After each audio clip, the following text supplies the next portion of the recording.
pessoal. Muito bom ver a sala assim não tão lotada quando a gente gostaria, né? Teria que ser lá no salão, bater assim o número de cursilistas que a gente gostaria que tivesse aqui, né? Mas a gente vê uma significativa melhora na presença, né? Tomara a Deus que a gente continue assim no decorrer de todo o ano, né? É isso que faz assim o movimento de cursilho crescer, é isso que faz a nossa fé também ser mais fortalecida.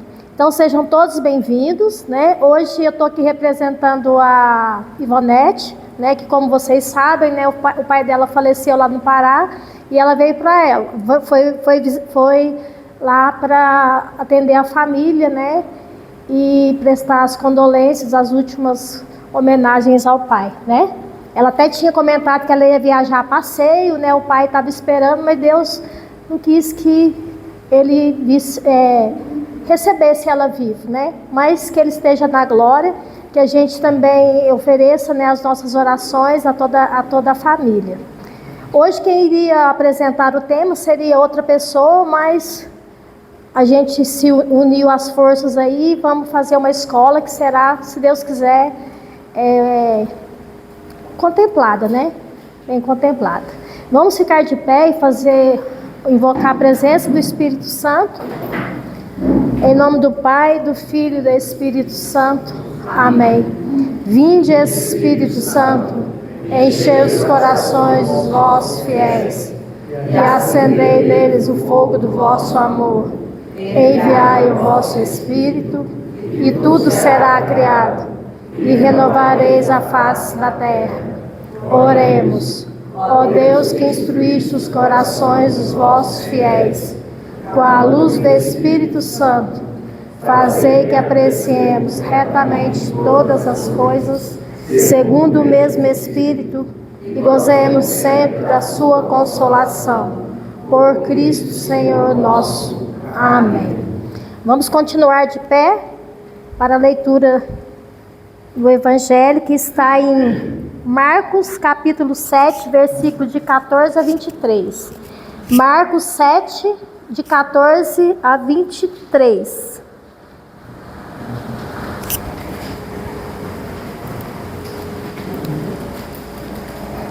A Eleusa vai ler para nós. Tendo chamado de novo a turba, dizia-lhes: ouvi-me todos e entendei.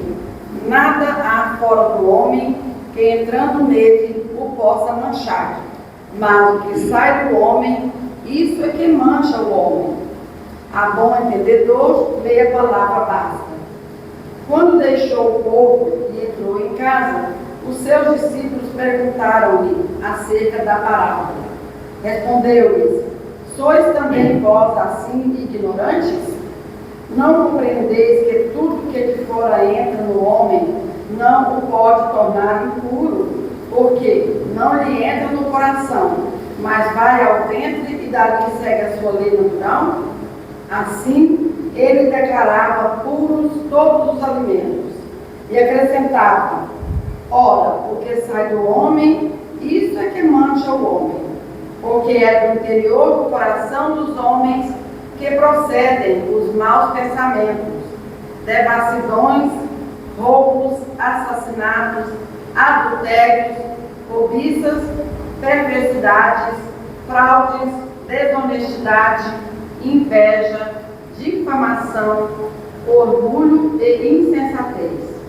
Todos estes vícios procedem de dentro e tornam impuro o homem.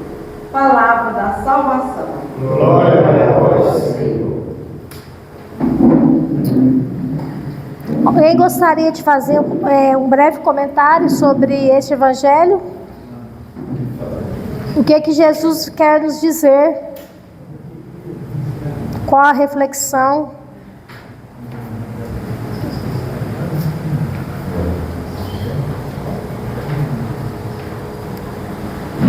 Aqui no versículo 15, ele coloca assim: nada, na minha tradução, nada que de fora entra em alguém o pode tornar impuro, mas o que dele sai é que o torna impuro. Então, Jesus deixa bem claro para nós, ele deixou aqui para esses discípulos, que às vezes a gente tem aquela coisa de suplementos, ou daquela coisa que você come, mas nada disso tem tanta importância. O que tem importância, o que acaba, o que mata, é o que sai da boca. Ou seja, aquilo que nós falamos contra as pessoas, que nós normalmente, nós os seres humanos já fazemos muito, né? Já comentamos, já julgamos, queremos julgar, queremos condenar. Isso sim prejudica, né? Isso prejudica a qualquer pessoa. É o que sai da nossa boca. Por isso que a gente precisa vigiar muito, se policiar muito antes de falar de alguém, antes de fazer comentários, porque às vezes a gente fala sem pensar e isso machuca as pessoas, isso prejudica alguém. Então devemos nos policiar sempre, cuidar sempre da nossa língua, né? Cuidar sempre da nossa língua, com muito cuidado, porque a língua, na verdade, é uma arma perigosa, né? Mata mais do que uma metralhadora às vezes. Esse evangelho Jesus vem nos advertir, né, contra o combate, né, contra os males, aquilo que sai da gente, né, e para que a gente possa cuidar da pureza do nosso coração, né. E uma das maneiras de fazer isso, né, é fazer um bom exame de consciência, né, toda noite. Como é que foi o dia, como é que foi o nosso comportamento, né, diante das pessoas, se a gente julgou, se a gente condenou, se a gente deflagrou alguém, se a gente deixou de fazer alguma coisa também, né, que o pecado também da omissão, né, muitas vezes a gente nem percebe, mas a gente muitas vezes é omisso com as pessoas, é omisso com a nossa missão, com as nossas obrigações, né? Então, fazer esse exame de consciência e buscar com frequência a confissão, mas que seja uma confissão autêntica, né? Que muitas vezes a gente chega diante do padre e a gente omite muitos pecados que a gente cometeu até pela falta de preparo desse exame de consciência. Que a gente banaliza tanto o pecado, né? As maledicências que nós temos, que a gente chega diante, né, o confessionário, e a gente esquece de tudo. A gente só fala que esse pecadinho minúsculo, né? A gente acha assim trivial, né? Mas diante de um bom exame de consciência, nós podemos ser capazes, né, de analisar o nosso comportamento, né, diante as pessoas que a gente convive, diante o mundo, diante a nossa comunidade. Então, que a gente busque a pureza do coração e não ficar preocupado com as coisas exteriores, né, mas cuidar, né, da pureza deste coração. Mais alguém? Fazendo só por exemplo, o que Jesus está se referindo aqui porque como ele foi cobrado, por que não lavar as mãos antes das refeições? Então, o que Jesus estava expondo a eles? Que eles estavam priorizando uma coisa que era menos importante do que aquilo que se faz, ou que se fazia, né? Que era tudo isso que está citando aqui, né? Roubos, maldições, né? Essas coisas que vêm de dentro do coração, que é uma coisa muito difícil de se combater, mas é uma luta que a gente precisa ter, né? Porque digamos que é uma luta de quem quer buscar a santidade, é lutar contra si mesmo, e é justamente nessa luta contra si mesmo é que se combate tudo isso que faz com que a gente venha a inserir várias vezes ou totalmente no pecado. O lavar as mãos ou purificação é uma coisa secundária, talvez, né? Porque no sentido do pior que Jesus mostra. O pior que tinha não era lavar as mãos, e sim esse pecado que foi citado aí todos eles. Amém. Amém. Então vamos começar, né, gente? Eu mesmo, né, que vos falo, vou continuar aqui fazendo essa pequena formação, né, de hoje. E a princípio eu peço a compreensão se não foi assim a contento, né? Porque eu fiz o conteúdo, mas repassei para que outra pessoa pudesse apresentar. Mas aí teve alguns problemas que não foi possível. Então hoje eu passei a tarde revendo, estudando, né? Para trazer para vocês aquilo que eu estudei, né? E é assim, né? Qualquer um de nós pode estar fazendo isso, né? Basta dedicar um tempo, né? E também juntos, né? Nós vamos fazendo esse conteúdo, né? Aquilo que vocês também quiserem completar e comentar, né? Pode fazer. Então, o tema de hoje é o ano litúrgico de 2025, né? Que é o ano C, dedicado ao Evangelho de São Lucas. Mas antes de falar propriamente, né, do Evangelho de São Lucas, eu quero dizer que a próxima aula, a próxima formação será uma continuidade de hoje. Porque hoje nós vamos falar sobre a liturgia em si, né, e na próxima formação da quarta-feira, a gente vai falar especificamente de São Lucas, da vida de São Lucas e do Evangelho de São Lucas e suas particularidades. E pelo que eu já estudei, assim, é muito interessante. É um evangelho que difere, né? Não vou contar os detalhes aqui, mas então não percam. Gostaria de ver todos vocês aqui, mais alguém, né, que não veio hoje estar aqui hoje também para dar continuidade. Bom, primeiro vamos falar então da liturgia da nossa igreja. Por que estudar sobre a liturgia? De acordo com o Catecismo da Igreja Católica, originalmente a palavra liturgia significa serviço em favor do povo. Nesse sentido, na tradição cristã, significa que o povo de Deus faz parte da obra de Deus, conforme o Catecismo da Igreja Católica, no parágrafo 1069.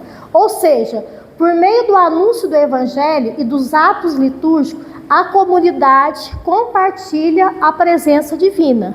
Porque não é isso que a gente faz nas celebrações da igreja, que não é só a missa, mas em todas as celebrações de outros sacramentos, a gente não compartilha, Jesus não está presente?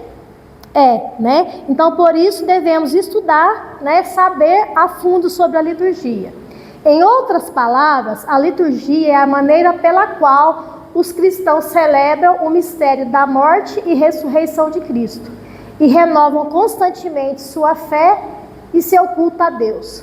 Isso engloba todo o conjunto de ritos, né, de cerimônias sagradas, como por exemplo a Eucaristia e demais sacramentos. Então não é só a Eucaristia, né? A celebração da Santa Eucaristia é o principal ato da liturgia, né? Mas temos outros, né? Como liturgia das horas, né? A celebração dos sacramentos, como a participação de um batismo, de um matrimônio, né? É um ato litúrgico também. Liturgia e fé. Existe uma relação indissociável entre liturgia e a fé, pois sem a liturgia e os sacramentos, a profissão da fé seria incompleta. Sem os momentos de proclamação e celebração da presença de Jesus Cristo entre nós. Então, a liturgia, o que está dizendo aqui? Que a fé, ela não é dissociada, ela não é separada da liturgia, porque eu professo a minha fé aonde? Né? Na celebração dos atos litúrgicos. Tem aquelas pessoas que falam assim, eu tenho fé, mas eu rezo lá da minha casa, eu não preciso participar da Santa Eucaristia, eu creio em Deus. Mas lá da minha casa eu faço as minhas orações, né? Não tem necessidade de eu estar dentro de uma igreja participando de um ato litúrgico, né? Então essa pessoa realmente, ela não está vivenciando a sua fé verdadeira, né? Porque fé e celebração, né, da liturgia, elas caminham juntas, elas não estão separadas, né? Aí também na participação dos atos litúrgicos é que na vivência em comunidade é que a gente fortalece a nossa fé, né? É impossível, né? Lá nas palestras do curso a gente fala isso, da vivência em comunidade, na prática da fé, né, vivendo em comunidade, atuando nessa comunidade, participando dos sacramentos de todas as celebrações litúrgicas. Então a fé, reafirmando, ela caminha junto com a celebração litúrgica. E a liturgia não deve ser enxergada como algo rígido e meramente protocolar, né? Um protocolo, né? Como antigamente a missa era celebrada em latim, né? O padre ficava de costa, né? Para os fiéis, né? Era uma coisa assim muito rígida e a pessoa ela não participava, né? Hoje em dia a gente vê que a igreja se preocupa muito, né, com a formação litúrgica, né? O grupo litúrgico geralmente eles fazem curso, né? É uma coisa bem organizada para que a liturgia seja uma coisa dinâmica, né?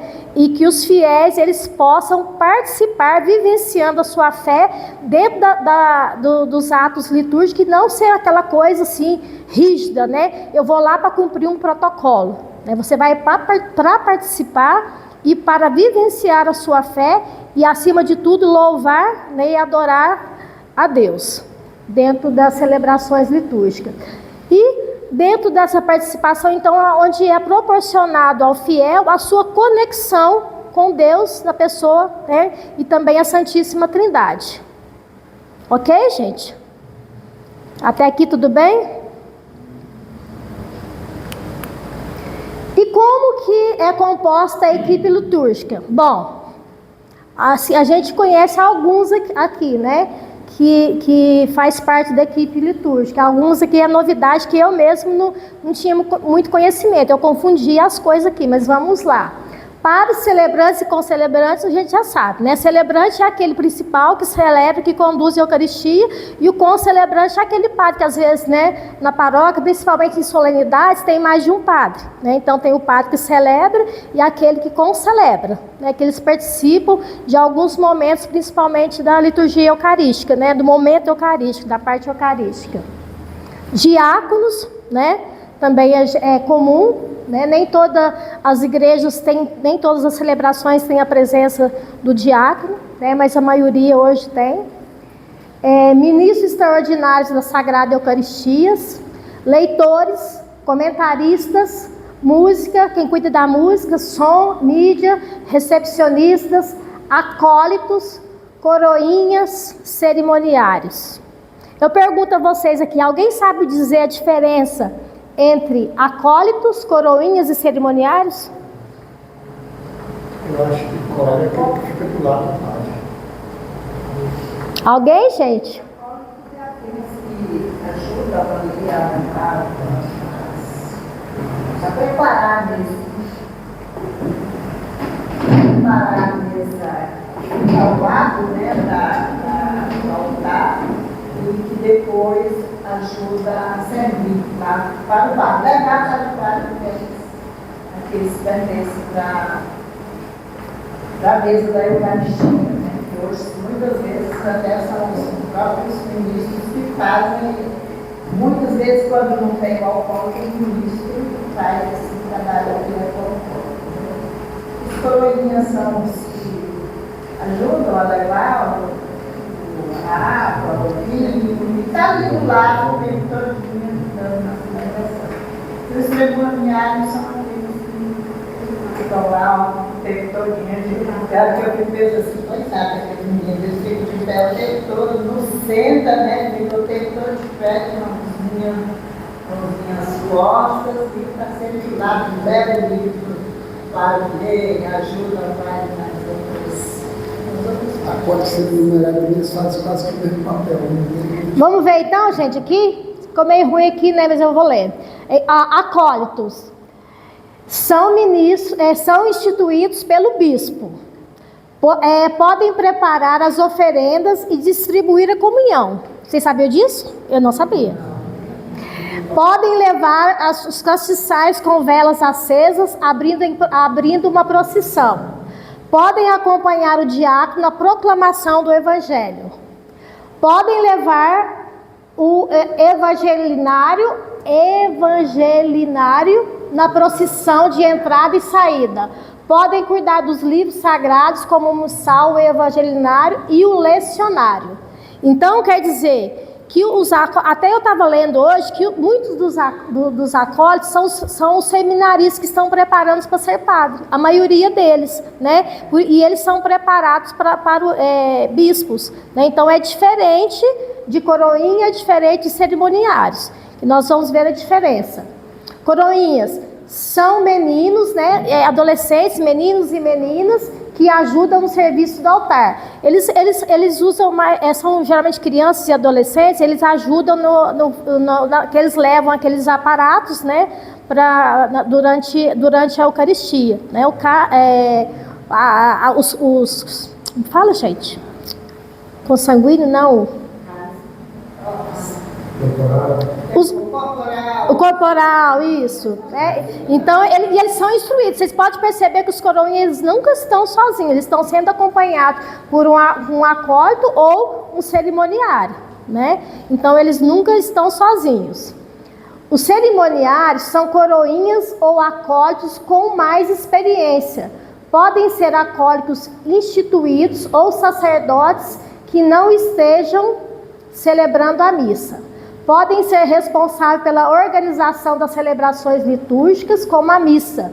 Podem ajudar na formação de outros coroinhas e podem coordenar todas as ações cerimoniais durante a Santa Missa. Então, quer dizer que o cerimoniário, ele é o coordenador de tudo, né? Inclusive, ele pode fazer a formação dos coroinhas, né? E as vestes. Os acólicos, geralmente, eles vestem veste preta, né? Com aquela veste branca por cima. E os coroinhas vestem aquela roupa vermelha também, né, com a roupa branca por cima. Alguém sabe por que os coroinhas usam roupa vermelha? Então, curiosidade. Por isso aqui, gente, é em homenagem a São Tarcísio, né, que São Tarcísio, ele é o padroeiro dos coroinhas e acólicos, cerimoniários e ministros da Eucaristia. A igreja comemora o seu martírio no dia 15 de agosto. Então, quem era São Tarcísio? São Tarcísio era um adolescente, né, que viveu no ano de 245 a 257.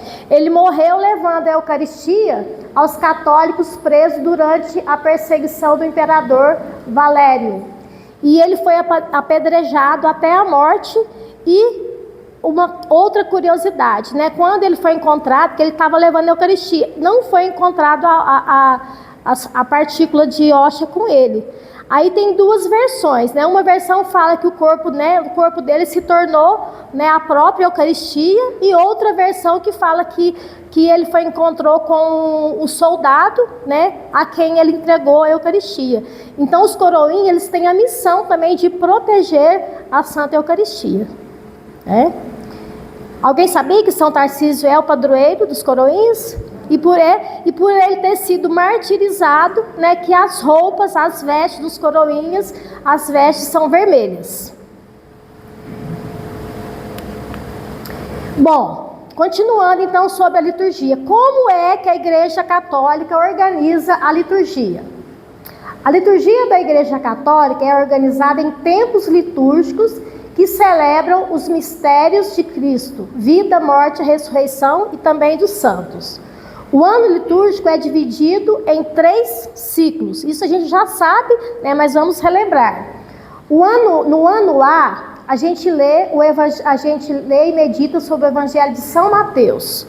O ano B, de São Marcos. E o ano C, que é o ano que nós estamos, agora em 2025, de São Lucas. E o Evangelho de São João é reservado às ocasiões especiais, principalmente festas e solenidades.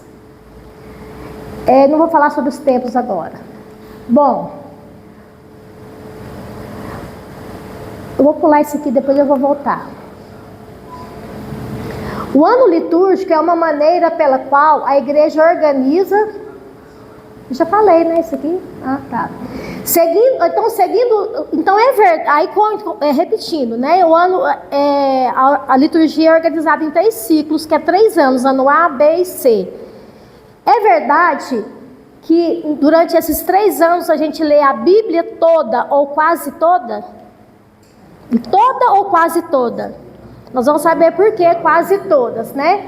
Então, seguindo esse ciclo de 3 anos litúrgicos, A, B e C, consegue ter uma grande visão de toda a Bíblia, pois cada ano litúrgico tem a sequência das leituras próprias. O Evangelho, ao longo de cada ano litúrgico, quer ajudar o fiel a percorrer toda a vida de Jesus em ordem cronológica, rezando do nascimento até a ascensão. Assim, nas celebrações dominicais, são proclamados textos que falam do anúncio do Messias, da encarnação, da sua vida pública, né, que é a sua missão, do anúncio do reino, dos sinais que Jesus realizou, né, os chamados dos discípulos, etc.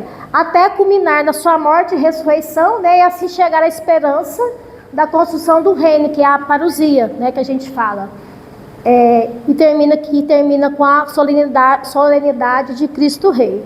Aí por que fala que celebra, que a gente vê quase todas? Porque no Antigo Testamento faltam algumas leituras dos livros de Judite e de Abdias. No Novo Testamento, eles lêem todos os livros, exceto o Apocalipse, que não lê todos os livros, são excluídos alguns textos. Não aparecem leituras em forma assim completa, mas os textos mais significativos, como no livro do Levítico, que é próprio dos judeus, da questão do puro e impuro, né, que até do Evangelho hoje, né, que fala sobre essa limpeza das mãos, de pureza e impureza, era muito tratado no Antigo Testamento, né? Então isso se devia aos judeus. E na liturgia católica são lidos trechos de alguns capítulos, outras partes não são lidas. Então vê que é bem pouco, né? Que é lido, né, durante os ciclos da liturgia. No livro do Cântico dos Cânticos, só o capítulo 2. No livro de Esther, só o capítulo 14. Né? Que a Esther foi uma heroína judaica. Então, podemos perceber então, que não é toda a Bíblia, mas podemos dizer que quase todas. Né? E os livros que não são lidos todos, são lidos, né, as que possuem mais significativo, né? Os textos mais significativos.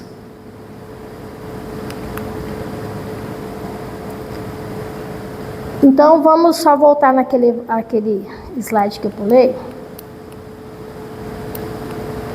Que o ano litúrgico, então, de 2025, né, é dedicado ao Evangelho de São Lucas. São Lucas, né, o símbolo de São Lucas é o touro, que representa o sacrifício de Cristo. O touro era um animal oferecido para os mais altos sacrifícios no Templo de Jerusalém. O Evangelho de São Lucas enfatiza o sacrifício de Cristo. O touro é um símbolo profético de São Lucas, assim como o homem o homem é o símbolo de São Mateus, o leão de São Marcos, que nós vimos o ano passado, né? E a águia de São João. A arte cristã representa os evangelistas por seres vivos. O boi, às vezes, né, de São Lucas, ele aparece com asas nas representações artísticas de São Lucas, como a gente vê naquela imagem ali, né? A gente está aqui vendo um boi, né? E aqui as asas. Então, voltando, né? Todos os evangelhos são representados por seres vivos. E São Lucas é o touro.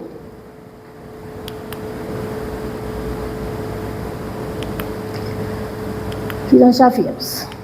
Então, vamos agora entrar na estrutura do ano litúrgico e nos tempos litúrgicos.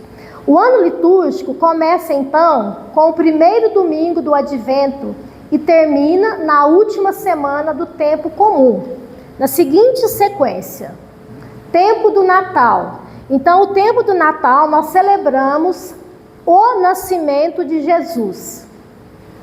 No tempo comum, reflete sobre a vida e os ensinamentos de Jesus. O tempo comum é dividido em duas etapas, né?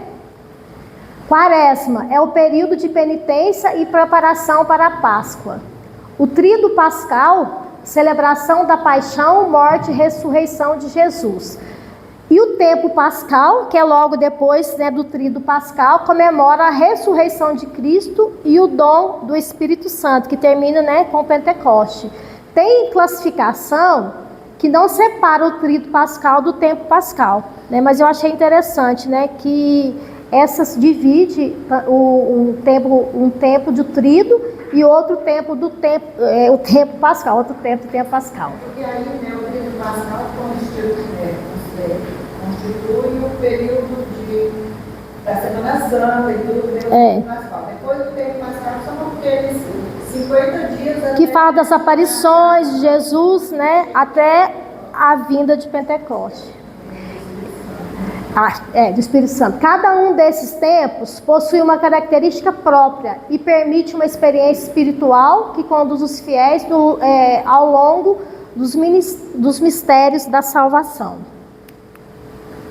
Então, o primeiro tempo, né, é o tempo do Advento. Então, a gente diz, o ano litúrgico, ele não começa com o ano civil, né, que começa em janeiro. O nosso ano litúrgico começa quando mesmo, então? Não tem data fixa, não. Pelo menos na liturgia, começa com o tempo do Advento, né, que é no primeiro domingo do Advento, e que o tempo do Advento termina dia 24 de dezembro à tarde, porque aí já começa o tempo do Natal. Esse tempo é dividido em duas partes. No início... Para a gente ver assim, né, também nesse tempo. Para começar o tempo do Advento, né? Desculpa, porque parece que Não, fica à vontade. Que a última festa do ano para começar o nosso tempo litúrgico, né, a festa de Cristo Rei, né, termina, então, teve a festa de Cristo Rei, aí terminou o ano litúrgico. Aí no outro domingo já é o tempo do ano. Exato.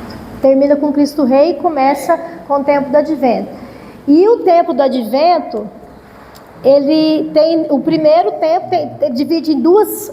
Tem o início do dia 16 de dezembro, né, que a igreja se volta, engraçado, né, que nos primeiros dias a igreja se volta para a segunda vinda de Jesus, né, e depois vai para a primeira vinda, que é o nascimento de Jesus, que é a partir do dia 17 de dezembro, né, até o final, a igreja volta para a primeira vinda do Senhor, que se encarnou no ventre de Maria e nasceu na pobre gruta de Belém. E a duração do tempo do Advento, 4 semanas. Qual é a espiritualidade desse tempo? É um tempo, né, que traz a esperança, ensinamento e anúncio da vinda do Messias, né, aquele que traz, né, a esperança. E a cor, né, desse tempo é a cor roxa. O terceiro domingo é chamado de Domingo Gaudete, ou seja, Domingo da Alegria. Essa alegria é por causa do Natal que se aproxima, porque o tempo do Advento ainda não é o tempo do Natal, né? Começa a partir do terceiro domingo, né? Que é o domingo que traz a alegria que o nascimento de Jesus se aproxima. Então, nesse dia, pode-se usar a cor rosa. É a única vez que a gente vê, né? Aquela cor rosinha bem bonitinha. Muito difícil ver, né? É muito difícil ver.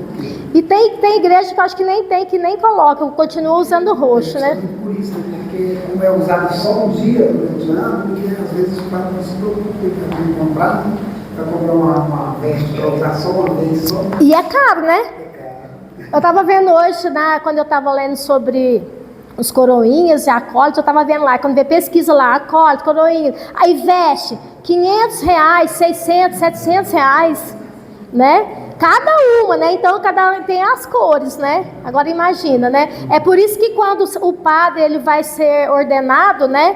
Eles pedem ajuda, né? Para comprar as vestes, porque são eles, né? Que compram. A igreja não dá, né? Inclusive, quando o filho da Olícia se ordenou ano passado, a gente ajudou, né? Cada um contribuiu, né? Para que ele adquirisse as vestes sacerdotais.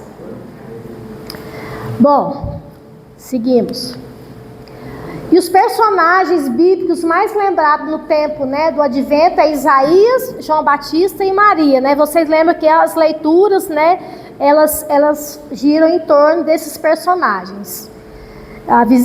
Aqui faltou Isaías e Isabel, né, também, né? Mas principalmente Isaías. O símbolo mais comum deste tempo é a coroa do Advento, com 4 velas a serem acesas a cada domingo. Usa-se instrumentos musicais e ornamenta-se o altar com flores, porém com moderação. A recitação do hino de louvor e glória a Deus nas alturas é omitida, né? Então, nesse tempo também, a gente acha assim, é tempo de alegria, né? Mas não é, né? É um tempo de expectativa, né? Então, a recitação do hino de louvor, né, a gente reserva para o dia do nascimento de Jesus. Continuando, aí vem o segundo tempo, que é o tempo do Natal, né? Aí terminou, né, o tempo do advento, entra o tempo do Natal. Aí a gente vai viver então a oitava do Natal, que começa no dia 25 de dezembro e vai até 1º de janeiro. Às vezes assim, a gente pega as leituras lá e fala assim, mas acho que o Natal termina dia 25 de dezembro. Não, né? Nós temos nessa semana que se prolonga, é chamada de oitava de Natal, que termina no dia, é a extensão do Natal, que vai até 1º de janeiro. Vem depois a festa da Sagrada Família, que o objetivo é de homenagear a família de Jesus e incentivar e aprofundar o amor familiar, e é celebrada no domingo seguinte ao Natal, né, que as leituras são voltadas, né, para a família.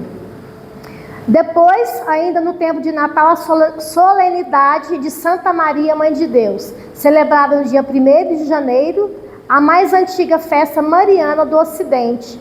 O título Mãe de Deus foi proclamado no Terceiro Concílio Ecumênico em 431. A palavra Theotokos significa Mãe de Deus. A igreja professa sua fé sobre o filho e a mãe com essa expressão. Um dia o meu cunhado, ele é evangélico, perguntou assim, você que é tão católico e tal, por que vocês falam que Maria é mãe de Deus? Como que ela pode ser mãe de Deus se foi, né, Deus que criou, né, a própria Maria e Jesus, né? Então depois, um dia, fazendo uma leitura, eu fui perceber que, como Deus é uma pessoa só? Não, três. Então, a Santíssima Trindade, Pai, Filho e Espírito Santo. Então, como é que Maria vai ser mãe só de um? Só de Jesus, sendo que Deus é a Santíssima Trindade. Então, por isso que Maria é chamada Maria, Mãe de Deus. É isso mesmo, catequista? Com certeza, porque Jesus é Deus, né? Jesus é Deus, né? Então, exatamente. E ainda eu não encontrei com ele, né? Eu quero encontrar com ele para dar a resposta para ele. Essa resposta de uma vez, numa reunião em casa com meus irmãos que tem protestantes também, né? E teve essa pergunta, porque nessa época aí, desse concílio, teve esse debate realmente, né?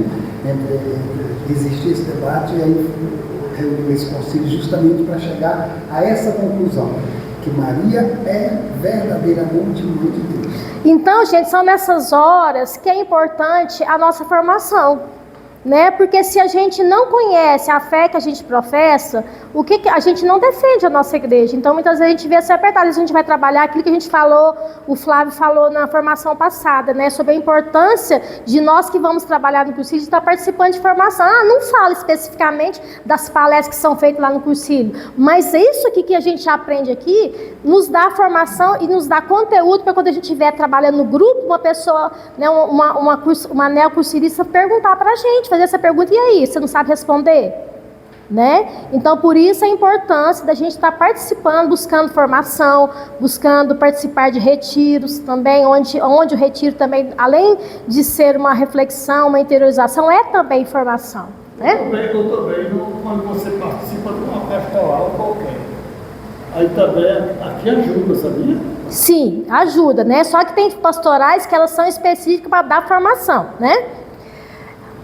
Aí vem, ainda no tempo do Natal, a solenidade da Epifania do Senhor, né, que é no segundo domingo depois do Natal, entre 2 e 8 de janeiro. Oficialmente, 6 de janeiro, podendo ser transferido, né, para um domingo, né? Às vezes oficialmente é 6 de janeiro, mas se 6 de janeiro cai durante a semana, então é transferido para um domingo, para se comemorar a Epifania do Senhor, que mais tarde a gente vê o que significa a Epifania do Senhor.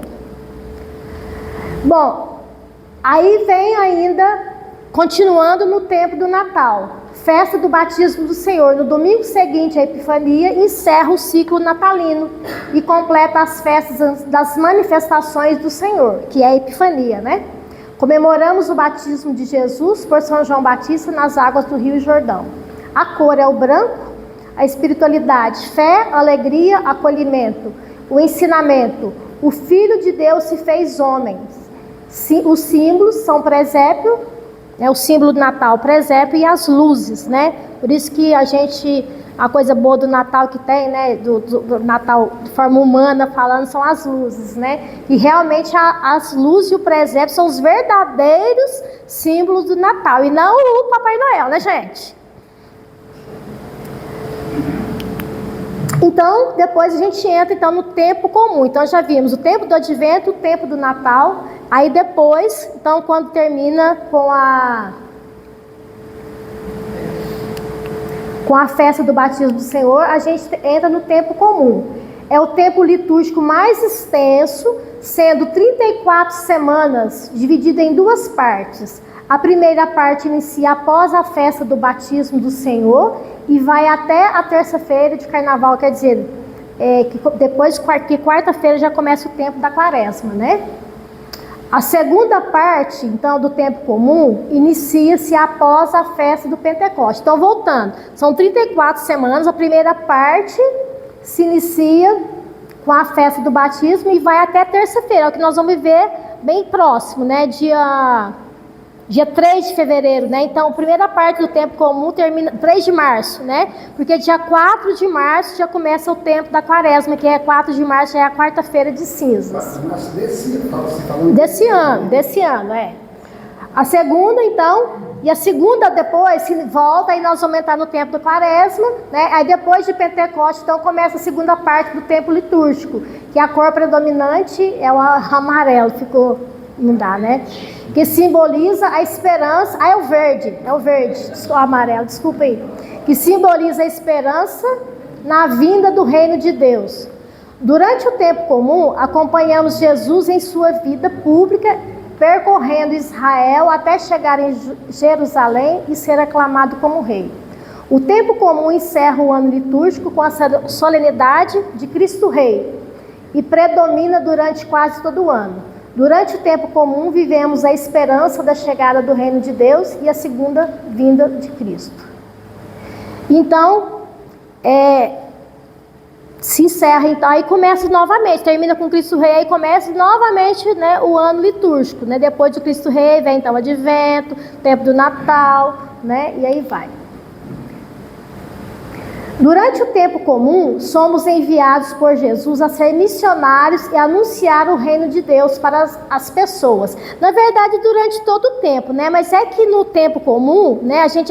Porque durante a quaresma a gente interioriza mais, né?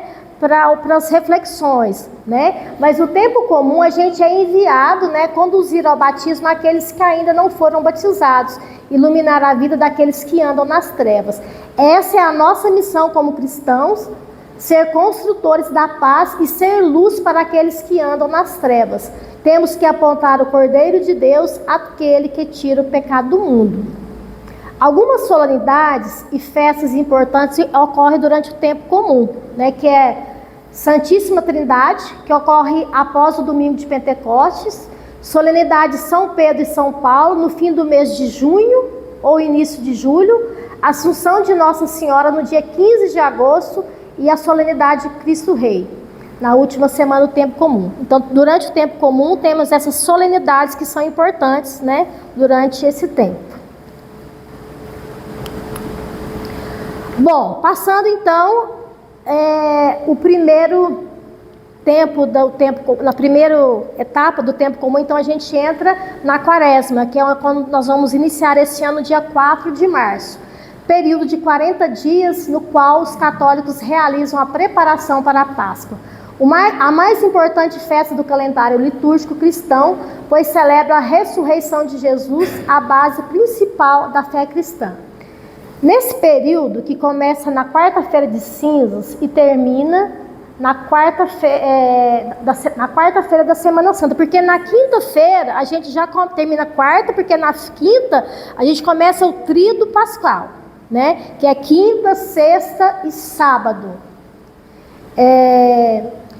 E nesse tempo, né, o Evangelho ele faz um confronto que leva o cristão a aprofundar sua compreensão na palavra de Deus e a intensificar a prática dos princípios essenciais de sua fé, marcado por jejum, penitência e obras de caridade. Essa data está errada, né? Eu acho que começa dia 4 de março, e não dia 2, não é não? Dia esse ano, Essa dia 5. 5 de março, né? Termina 17 de abril. Então, o tríduo pascal, né? Então, a gente falou que a quaresma termina na quarta, porque na quinta-feira já começa o tríduo pascal. Em latim, tríduo pascale é um período de 3 dias de celebração cristã que culmina na Páscoa. É um tempo para refletir sobre a paixão, morte e ressurreição de Cristo. Os dias do tríduo, né? Conforme eu já falei, quinta, sexta santa e sábado santo. Na quinta-feira é celebrada a instituição da Eucaristia e o lava-pés. Na sexta-feira é feito o beijo da cruz, que é o único dia que não tem consagração da Eucaristia, que não se celebra missa, né, gente? É o único dia. Sexta-feira não tem missa, não tem consagração. A gente recebe a Eucaristia, mas ela já está consagrada. No sábado santo é realizada a vigília pascal. O tríduo pascal é um momento para se aproximar de Jesus e se deixar transformar pelo seu amor.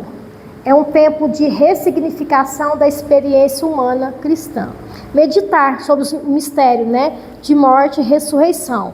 O que acontece? Muitas vezes a gente vê, sexta-feira da paixão, a igreja está lotada. Né? Às vezes sexta-feira e domingo de Páscoa, né? Mas as pessoas omitem às vezes quinta-feira e principalmente sábado santo, né? Por quê que as pessoas não gostam de participar da celebração litúrgica de sábado santo? Porque é uma missa longa, né? Mas para quem aprendeu, né, a acompanhar a liturgia, gente, eu não perco nada. É uma missa maravilhosa. As leituras realmente assim faz a gente meditar muito, né? Como a gente disse desde o começo, as liturgias ultimamente elas estão bem organizadas, bem preparadas, né? Então é uma missa solene, sim, com bastante significado, né? Então nada adianta. Tem muitos padres que já falam, ó.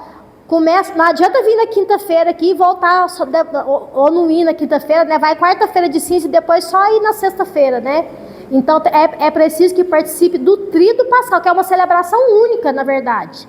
Elas não são separadas, ela começa na quinta, né? E termina com o sábado santo, o tríduo, né? E no domingo a gente comemora, né, a ressurreição. Aí só assim uma colocaçãozinha. A quaresma, na verdade, ela termina na quinta, porque os dias é contado, encerra às 18 horas. O tríduo pascal, ele inicia na quinta a partir das 18. Ah, sim, verdade. Entendeu? Ele inicia a partir das 18. Então, por isso que é contado até quinta-feira. Obrigada, é isso mesmo. E a gente vê hoje muito nas paróquias, né? Que há muitos párocos que abreviam, né, a celebração da vigília pascal. Porque na realidade a vigília pascal são 8 leituras intercaladas com salmos em todas elas, né? E tem muitos padres que abreviam para não ficar tão longa, né? Igual a gente abreviou com salmos e algumas. E a gente já vai se preparando, né, gente? Porque se a gente chega a omitir essa missa por ela ser prolongada, o que adiantou a gente viver? A gente viveu bem essa quaresma para chegar, né, no final, no tríduo pascal, né? Não celebrar não participar de todo o tríduo pascal, né? Então o significado a gente tem que ter esse significado na nossa mente. Durante a quaresma a gente se preparar, né, para isso, para essa participação no final. E depois então, né, vem o tempo pascal, que é o período de 50 dias que vai do domingo de Páscoa até o domingo de Pentecostes. É o momento de celebração da ressurreição de Jesus Cristo e do surgimento da igreja, né? Porque a gente sabe que depois, né, da morte e ressurreição de Jesus Cristo é que a igreja começou então a surgir, né, com os apóstolos, né, que continuaram, né, o trabalho, né, aquilo que Jesus deixou para eles, né? Eles então fundaram a nossa igreja. É um momento de alegria e renovação e de viver a fé em Cristo. É um tempo de se preparar para receber o Espírito Santo na festa de Pentecostes, que celebra o dom do Espírito Santo e o nascimento da igreja. A cor predominante é o branco ou o dourado. Bom, então aí nós vivemos, né, a primeira parte do tempo comum, entramos na quaresma, né, e depois de Pentecoste, então a gente volta na segunda parte do tempo comum. A igreja retorna ao tempo comum, que continua até o final do ano litúrgico, que termina com o quê, gente? Com a festa de Cristo Rei. Em 2025, essa segunda parte do tempo comum começará no dia 9 de junho e irá até 29 de novembro, quando então começa novamente o Advento. Durante esse período, as leituras de Lucas enfatizam o crescimento do reino de Deus e o chamado de Jesus para que os fiéis vivam de acordo com os valores do Evangelho. O último domingo do tempo comum é dedicado à solenidade de Cristo, o Rei do Universo, celebrada este ano em 23 de novembro de 25. Essa solenidade marca o encerramento do ano litúrgico, proclamando Cristo como Senhor de toda a criação e afirmando sua realeza sobre o universo. Ixi, a letra ficou ruim, gente, eu não contava com isso. Recapitulando aqui, né, para lembrar então o que a gente viu até agora, que a liturgia, então, ela é dividida em quantos ciclos, gente? Vamos lá. Quantos ciclos? 3. Quais são? Ano A, que é o Evangelho de? Ano B? Ano C? E São João? Fica como? As festas e as solenidades, né? E os tempos litúrgicos, quais são? Advento, Natal, Tempo comum, quaresma e tempo pascal. Isso aí. Isso é para só fixar, gente, o que a gente falou até agora, né? E o simbolismo da liturgia? O simbolismo da liturgia é a expressão de fé dos cristãos através de sinais, e gestos e palavras. Também as cores, né, exercem um papel importante, né, de acordo com a cultura e costume e a tradição. O branco representa a paz, a pureza e a ressurreição de Cristo. É usado no Natal, na Páscoa, em comemoração aos santos e mártires. Vermelho significa o martírio de Cristo e dos santos mártires. Roxo simboliza a igreja pelo sofrimento de Cristo e é usado no período da quaresma. O preto, eu vi isso aí, mas eu nunca vi celebrar, povo vestir preto nas celebrações de luto. Não tem, eu acho que já usou isso, né? Ultimamente não usa mais. De finado. O rosa simboliza a alegria, né, que a gente já comentou, que é usado uma única vez no quarto domingo do Advento, que é o domingo da alegria. Aí os tempos litúrgicos, a gente já conhece isso, né? O verde simbolizado pelo tempo comum, o roxo, né, o tempo da quaresma, o rosa no domingo da alegria. A gente vê que o tempo comum, né, que é mostrado aqui no verde, é o maior tempo, né, que a gente vive. Bom, e para falar, né, também fazendo parte da liturgia, a importância da gente participar das celebrações litúrgicas, eu trouxe aqui também sobre missas de preceito que nós teremos em 2025. Então, todo ano a gente tem, né? Mas aqui está, vou falar de 2025. A importância de participar das missas de preceito. Participar das missas de preceito é uma das obrigações fundamentais de todo católico batizado e em comunhão com a igreja.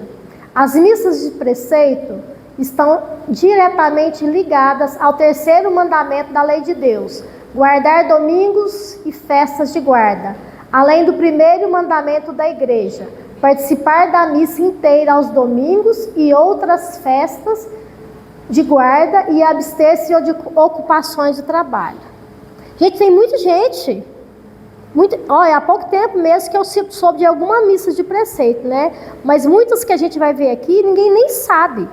Não vai. E como está escrito aqui, ó, a gente deve, essas missas de preceito, a gente deve participar, né, em obediência ao primeiro mandamento da lei de Deus e o mandamento da lei da igreja. Vamos lá, na primeira missa de preceito, né, que a gente já teve esse ano, dia 1º, que é a solenidade de Santa Maria, Mãe de Deus. Essa é a primeira celebração do ano, dedicada a Maria, Mãe de Jesus Cristo, e sua importância no plano da salvação. É uma festa que nos convida a reconhecer o papel de Maria como Mãe de Deus e Mãe da Igreja, modelo de fé e obediência. Por ser feriado civil, facilita a participação dos fiéis nas celebrações litúrgicas. 1º de janeiro é feriado, né? Então não tem desculpa, né, gente? Mas mesmo se não fosse, é nossa obrigação participar. 5/1, né? Celebra-se a Epifania do Senhor. Essa aqui é sempre transferida para um domingo, né? Celebra a manifestação de Jesus como Messias ao mundo, representada pelos 3 reis magos que vieram adorá-lo. Esta festa simboliza a revelação de Jesus a toda a humanidade, transcendendo o povo judeu. No Brasil, a data tradicional de 6 de janeiro foi movida para este domingo, né? Esse ano foi dia 5, para permitir a participação mais ampla dos fiéis. 19 de março, solenidade de São José. No Brasil, essa celebração não é um dia de preceito devido à decisão da CNBB, Conferência Nacional dos Bispos.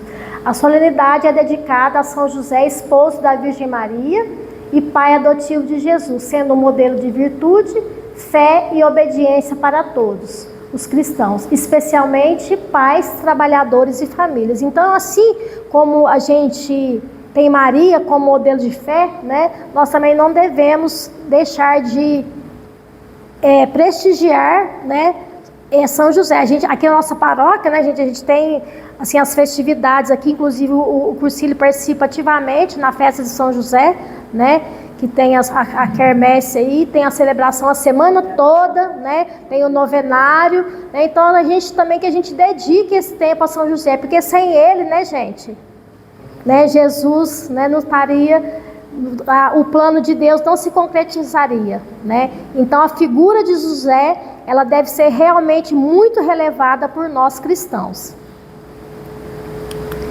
No dia 1º de junho, comemora-se a Ascensão do Senhor.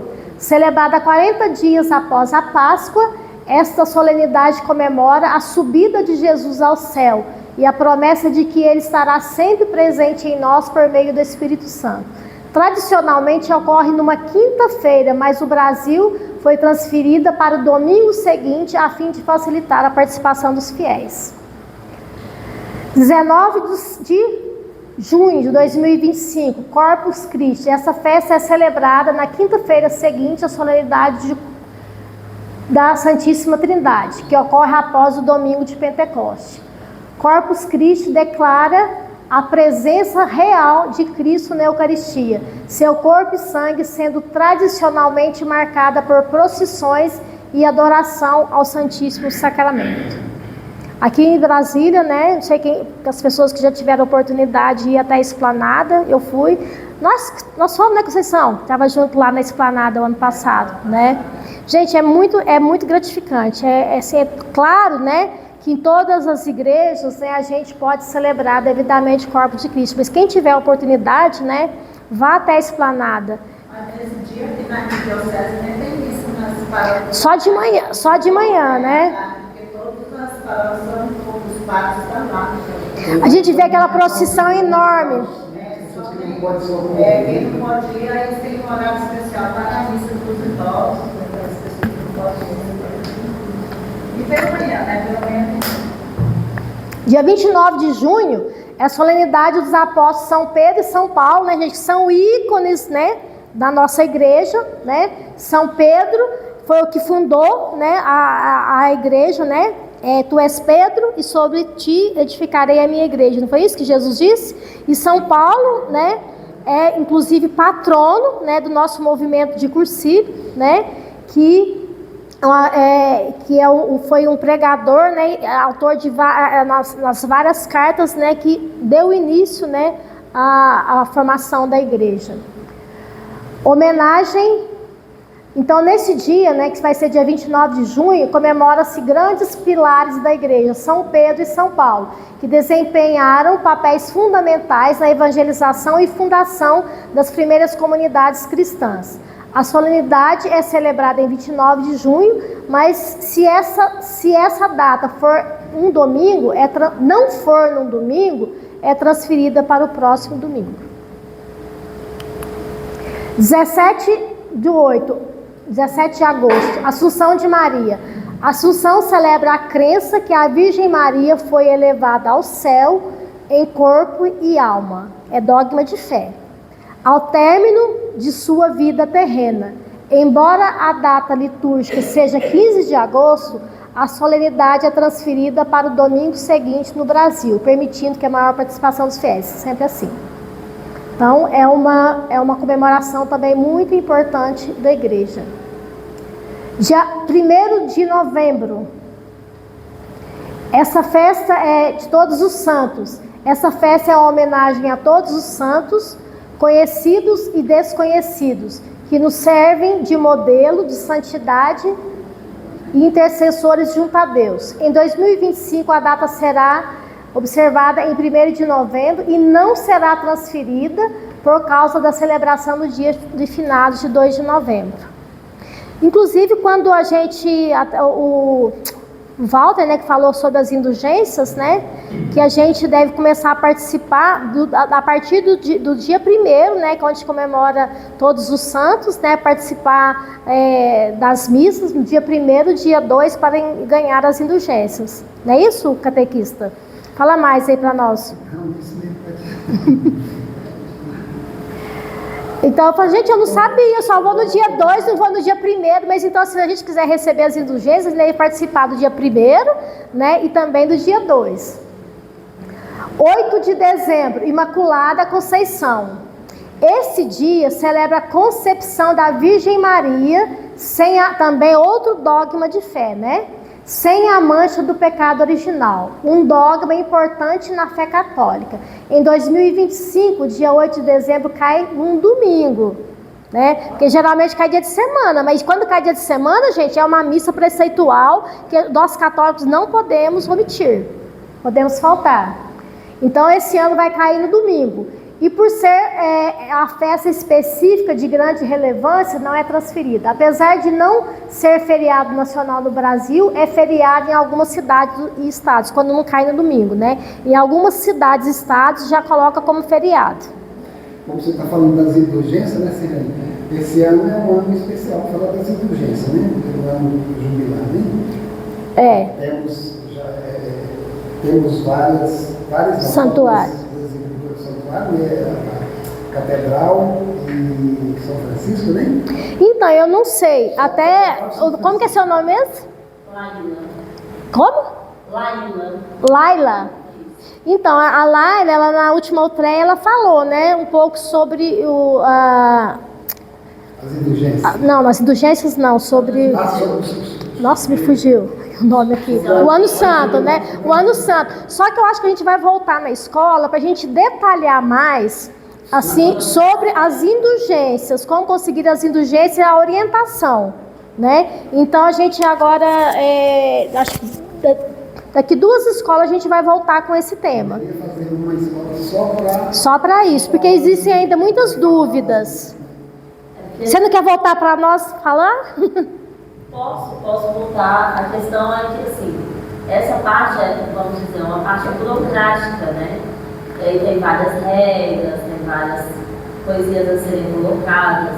E no primeiro dia eu foquei na questão da esperança, realmente. Né? De ter esperança e levar esperança. Sim. E o peregrino é aquele que leva. Né? E para dar a gente tem que ter para oferecer. Então, como eu foquei nessa parte e essa outra parte ela é muito extensa, né, ou falaria de um, ou falaria...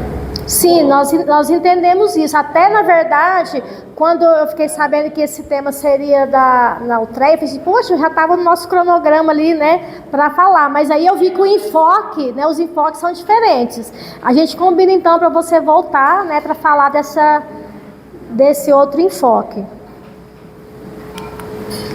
Continuando as missas de preceito, né? Dia 25 de dezembro, nós sabemos, é o Natal do Senhor, é uma festa mais importante para os católicos, celebrando o nascimento de Jesus Cristo Salvador. É um dia de profunda alegria e reflexão sobre o mistério da encarnação, em que Deus se faz homem para salvar a humanidade. Todos os domingos do ano, né, gente, são preceito, ou seja, é a obrigação do cristão. Além da solenidade específica, todos os domingos do ano são considerados dias de preceito. Os domingos celebram a ressurreição de Jesus Cristo e marcam o mini tríduo semanal da vida cristã. O momento em que os fiéis devem dedicar-se à oração, participar da missa e descansar, colocando Deus no centro das suas vidas. E será que nós estamos colocando mesmo, gente? Será que domingo a gente vai lá na missa rapidinho, volta para casa, tá doido para aquele churrasco, futebol, né? E às vezes a gente é convidado para participar de alguma coisa da igreja. Fala, nem domingo eu não vou não. Domingo eu vou descansar, eu vou, né, passear, né? Então a gente lembre-se que em primeiro lugar a gente deve colocar Deus no centro das nossas vidas no dia de domingo. A importância é tão grande, né? Que quando a gente falta a missa sem justificativa, ao domingo ou dia de preceito, se você faltar sem uma justificativa justa, né? Correta, plausível, você na próxima... Você não pode comungar. Você não pode comungar antes de confessar. Antes de confessar. Você tem que para você retornar a sua vida, você tem que confessar para poder... Quando você falta um motivo, às vezes a gente considera, quando a gente fala nos domingos, mas lembrando, foi por isso que eu quis colocar aqui os dias de preceito. Porque se a gente faltar também nos dias de preceito, a gente não comunga na próxima missa, a gente tem que comungar. Então, dia de preceito, né, nós mostramos aqui as solenidades. Assunção de Maria, Natividade de Maria, né, entre outras lá que foram citadas aqui. Outras datas importantes. Embora não sejam dias de preceito, existem outras datas relevantes no calendário litúrgico que marcam momentos significativos na vivência da fé católica. Nossa Senhora Aparecida, dia 12 de outubro, né, que é a padroeira do Brasil, e aqui em Brasília, né, a gente vê assim, que é muito bem comemorado. Quarta-feira de cinza, início da quaresma, promovendo a penitência e a conversão espiritual. Quinta-feira santa, que faz parte do tríduo pascal. Sexta-feira santa. Bom, gente, concluindo, o ano litúrgico de 2025, seguindo o ciclo C, nos convida a mergulhar profundamente no Evangelho de São Lucas e a refletir sobre temas fundamentais da fé cristã, como a misericórdia de Deus. A gente vai ver que o Evangelho de Lucas retrata muito a misericórdia de Jesus, porque ele fala muito, né, do Evangelho da Samaritana, do bom samaritano também. Então, o Lucas traz muito a misericórdia de Jesus, então é muito bacana. E o cuidado pelos pobres e marginalizados, ele é específico. Ao longo de cada tempo litúrgico, desde o advento até o tempo pascal, os fiéis são chamados a viver de maneira mais profunda, mais próxima de Cristo, renovando sua fé e compromisso com o Evangelho. Este ano será uma oportunidade para cada um de nós meditar sobre a mensagem de amor, compaixão e redenção que Lucas nos transmite, e para vivermos plenamente os mistérios da nossa fé. Então, voltando naquilo que eu disse no início, gente, esta formação de hoje, não termina aqui.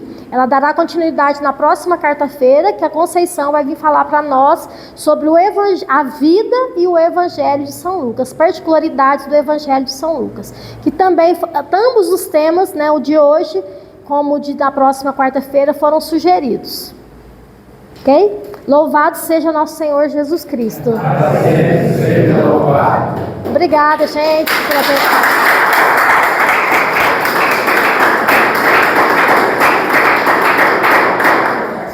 Gerolina, avisos?